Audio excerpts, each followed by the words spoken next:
નમસ્કાર મિત્રો Gujarat police કોન્સ્ટેબલના call letter છે એ ડાઉનલોડ થવાના શરૂ થઈ ગયેલા છે। તો તમારે કોલ લેટર કેવી રીતે ડાઉનલોડ કરવું અને જે મિત્રો પોતાના કન્ફર્મેશન નંબર ભૂલી ગયા હોય તો તેમણે કન્ફર્મેશન નંબર કેવી રીતે મેળવવા તેમની સંપૂર્ણ માહિતી આજના વિડીયોમાં આપવાનો છું।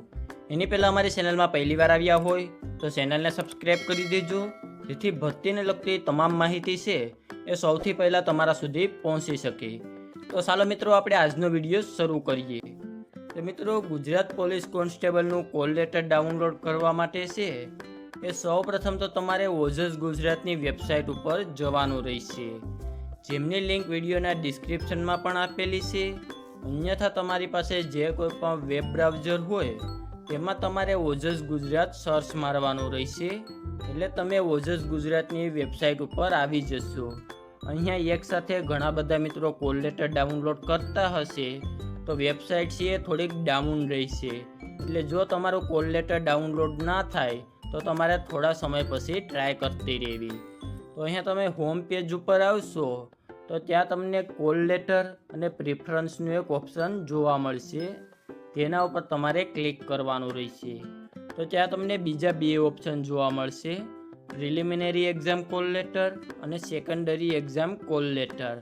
તો અહીંયા તમારે સેકન્ડરી એક્ઝામ કોલ લેટર છે તેના ઉપર ક્લિક કરવાનું રહેશે। તેના ઉપર ક્લિક કરશો એટલે કોલ લેટર ડાઉનલોડ કરવાનું મેઇન પેજ છે તેના ઉપર તમે પહોંચી જશો। તો સૌપ્રથમ તો તમારે અહીંયા સિલેક્ટ જોબ ઉપર ક્લિક કરી અને ગુજરાત પોલીસવાળું જે ઓપ્શન છે તે અહીંયાથી સિલેક્ટ કરી લેવાનું રહેશે।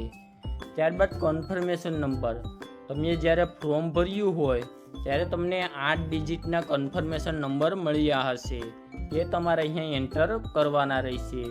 ત્યારબાદ તમારી ડેટ ઓફ બર્થ નાખવાની છે અને નીચે જે કેપ્ચર કોડ આપેલો છે તે નાખી અને ઓકે ઉપર ક્લિક કરવાનું રહેશે। તો અહીંયા તમે ઓકે ઉપર ક્લિક કરશો એટલે તમારી સામે તમારું કોલ લેટર ઓપન થઈ જશે અને ત્યાંથી તમારે તેને ડાઉનલોડ કરી લેવાનું રહેશે। હવે જે મિત્રો પોતાનો કન્ફર્મેશન નંબર ભૂલી ગયા હોય તો તે કેવી રીતે મેળવવો તેમની વાત કરીએ। તો તેમના માટે તેમણે કોલ લેટર ડાઉનલોડ કરવાનું જે પેજ છે તેમાં સાવ નીચેની તરફ જતું રહેવાનું છે। તો ત્યાં તમને એક ઓપ્શન જોવા મળશે, તે તમારો કન્ફર્મેશન નંબર જાણવા માટે અહીં ક્લિક કરો, તો તમારે તેના ઉપર ક્લિક કરવાનું રહેશે। તેના ઉપર ક્લિક કરશો એટલે તમે કન્ફર્મેશન નંબરવાળું પેજ છે તેમાં પહોંચી જશો। તો સૌપ્રથમ તો અહીંયા તમારે એન્ટર એડવર્ટાઇઝમેન્ટ નંબર એન્ટર કરવાના છે। તો તમે સ્ક્રીન ઉપર જે એડવર્ટાઇઝમેન્ટ નંબર જોઈ શકો છો રેડ અક્ષરમાં, તે તમારે અહીંયા એન્ટર કરી દેવાના રહેશે।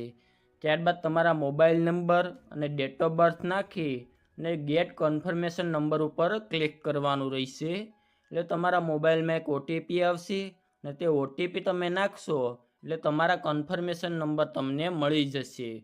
હવે ઘણા બધા મિત્રોને એ પણ પ્રશ્ન હશે કે અમારા મોબાઈલમાં ઓટીપી નથી આવતો, મોબાઈલ બંધ છે, તો એમણે અહીંયા ફરીથી નીચેની તરફ જતું રહેવાનું છે। તો ત્યાં એક ઓપ્શન જોવા મળશે કે click here two search confirmation number without OTP, તો તમારે તેના ઉપર ક્લિક કરવાનું રહેશે।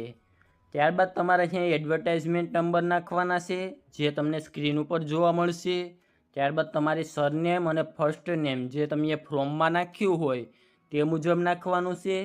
ત્યારબાદ તમારા મોબાઈલ નંબર અને ડેટ ઓફ બર્થ નાખી અને ગેટ કન્ફર્મેશન નંબર ઉપર તમારે ક્લિક કરવાના રહેશે, એટલે તમારી સામે તમારો કન્ફર્મેશન નંબર આવી જશે। તો તેની મદદથી તમારે કોલ લેટર ડાઉનલોડ કરી લેવાનું રહેશે। જો કોલ લેટર ડાઉનલોડ કરવાને લગતો બીજો કોઈ પ્રશ્ન હોય તો નીચે કોમેન્ટ બોક્સમાં જણાવી દેજો, ત્યાં તેમનો જવાબ આપી દઈશું। અને આજના વિડીયોમાં આપવામાં આવેલી માહિતી સારી લાગી હોય તો વિડીયોને લાઇક કરી દેજો અને અમારી ચેનલમાં પહેલી વાર આવ્યા હોય તો ચેનલને સબસ્ક્રાઈબ કરી દેજો, જેથી ભરતીને લગતી તમામ માહિતી છે એ સૌથી પહેલાં તમારા સુધી પહોંચી શકે।